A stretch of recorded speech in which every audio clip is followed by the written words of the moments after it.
Brand कोण बनू शकतं? ब्रँड कोणीही बनू शकतो. जो माणूस एखाद्या क्षेत्रामधला एक्सपर्ट आहे, समजा कोणी डॉक्टर आहे, कोणी सायकॅट्रिस्ट आहे, कोणी ॲस्ट्रॉलॉजर आहे, कोणी वास्तू एक्सपर्ट आहे, किंवा कोणी एखादा सिंगर असेल, सेलिब्रिटी असेल, गायक असेल, किंवा कोणी एखादा डान्सर असेल, तो प्रत्येक माणूस ब्रँड बनू शकतो. ज्याच्याकडे काहीतरी एक स्पेशलाइज स्किल आहे, ते स्किल त्याला लोकांपर्यंत पोहोचवायचं आहे.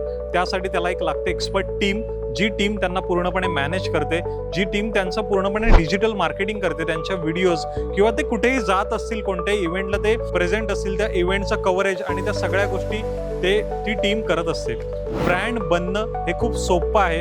फक्त कन्सिस्टन्सी आणि तुम्हाला ते प्रेझेंट करता आलं पाहिजे. आणि ते प्रेझेंट करण्यासाठी लागते तुम्हाला एक एक्सपर्ट टीम, जे आम्ही आहोत द ब्रँड बिल्डर्स. आम्ही अशाच पद्धतीने लोकांना एक्सपर्ट सर्व्हिस प्रोव्हाइड करतो आणि लोकांना ब्रँड बनण्यासाठी हेल्प करतो. आमच्यासोबत काही लोक आहेत, काही एक्सपर्ट्स आहेत, जे ॲस्ट्रॉलॉजी किंवा डॉक्टर्स आहेत किंवा आयुर्वेदमधले एक्सपर्ट्स आहेत. त्यांना आम्ही ॲज अ ब्रँड म्हणून लोकांपर्यंत पोहोचवतो आणि त्यांच्यासाठी आम्ही ॲज अ फुल फ्लेज डिजिटल मार्केटिंग किंवा फुल फ्लेज फिल्म प्रोडक्शन कंपनी म्हणून त्यांच्यासाठी आम्ही काम करतो, द ब्रँड बिल्डर्स म्हणून.